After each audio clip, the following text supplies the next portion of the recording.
Bonjour, un nouvel épisode d'Une signature pour l'histoire. Ce soir, c'est celle de Jean-Baptiste Poquelin. Jean-Baptiste Poquelin, que vous connaissez mieux sous le pseudo, entre guillemets, de Molière, et qui finalement est un personnage surprenant.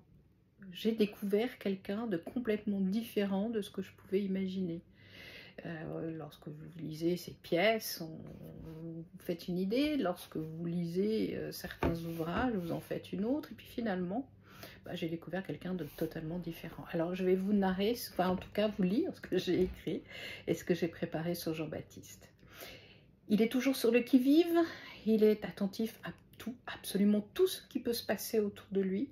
Il sait se fondre dans le décor et faire en sorte de ne pas être remarqué seulement s'il le décide naturellement. Son oreille est aux aguets, elle se délègue de tout ce qui est dit. Il ne cherche pas à être remarqué et entend bien rester dans le rang.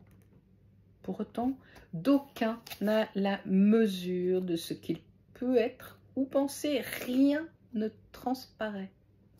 Il se nourrit des événements qui peuvent survenir autour de lui et de ce que ses concitoyens peuvent dire ou faire, non pas pour plagier, mais pour être inspiré par tout cela.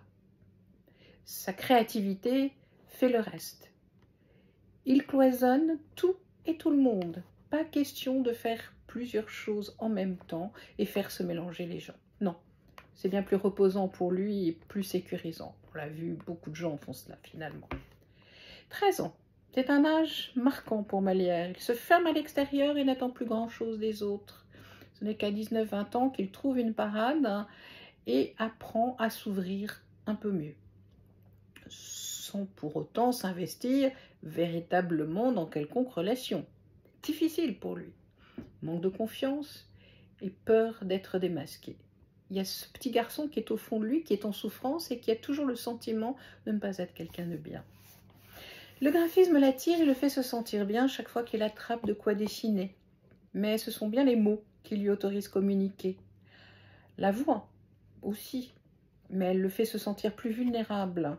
Il ne sait pas faire autrement que paraître toujours au mieux. Il aime être bien habillé, élégant. C'est important ça. C'est important pour lui d'ailleurs, qui veut cacher son intérieur. Il n'aime pas laisser paraître cet intérieur de peur d'être démasqué, ce que je vous disais un peu plus haut. Il ne se sent pas légitime et pas beau. Il manifeste beaucoup de rigueur et de défense. Il ne parvient pas à se sentir aimé, ou plus exactement reste convaincu de ne pas le mériter. Jamais il n'a pu rencontrer de démonstration de la part de ses parents et qui plus est a toujours le sentiment de ne pas être légitime. Il craint ses origines, sa filiation. Donc il doit y avoir quelque chose dans l'histoire transgénérationnelle. Est-ce que son père est véritablement son père? Difficile à dire, mais c'est surtout que ça peut remonter. Est-ce que son père, lui, avait une rupture dans son âme? Est-ce que c'est le grand-père? Je ne sais pas. Il ne sait absolument pas se laisser aller, jamais, et pourtant il aimerait. Son imaginaire l'y autorise, mais d'aucun ne pourra le voir faire. Il est toujours dans le contrôle, toujours impeccable, toujours le bon mot, le bon geste. C'est important. Sa relation à l'autre, à une femme, sera elle aussi difficile forcément. Il ne sait pas s'ouvrir et se libérer. Son seul mode de communication sera tout au long de son existence les mots et le jour et le jeu qui lui aussi l'autorise à masquer ses émotions et à taire ses peurs. Ses peurs sont multiples, mais revient toujours celle d'illégitimité. Mais avec cette capacité de cloisonner, il saura très vite faire de ses peurs un élément de force, un moteur. D'une certaine façon, il n'était pas fait pour vivre à cette époque-là. Il n'avait jamais le sentiment d'être à sa place et ceci lui restera jusqu'à la fin. Pour une raison que j'ignore, son corps donne l'impression d'une certaine fragilité. Et il savait pour cela se ménager. Il semblerait qu'il eût toute sa vie des douleurs, ce qui pouvait entraîner une certaine raideur. Mais qui des raideurs ou de la rigidité dont il pouvait faire preuve l'emportait, difficile à dire.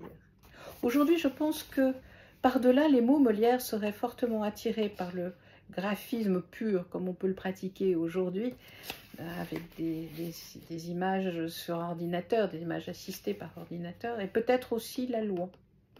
Il ne savait faire autrement que défendre les autres de l'injustice, mais il est vrai qu'il l'a subie dans son enfance. D'ailleurs, sa relation au père n'a jamais été facile et il n'en a jamais obtenu quelconque reconnaissance, ce dont il a souffert beaucoup.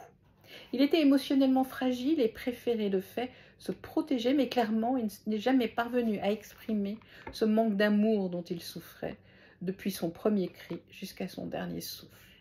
Mais ce qu'il faudrait retenir de son histoire est cet esprit brillant, qui analysait tout et faisait en sorte de toujours aller plus loin et rechercher une certaine perfection. Rien n'était jamais assez.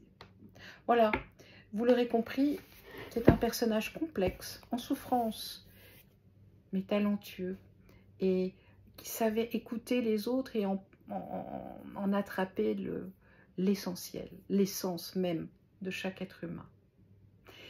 J'espère que cet épisode vous aura plu et pour la prochaine fois, j'hésite avec vos demandes entre Talleyrand et Victor Hugo. À voir, je vous tiendrai au courant. À bientôt, passez de très belles fêtes de fin d'année naturellement, mais surtout un très joyeux Noël.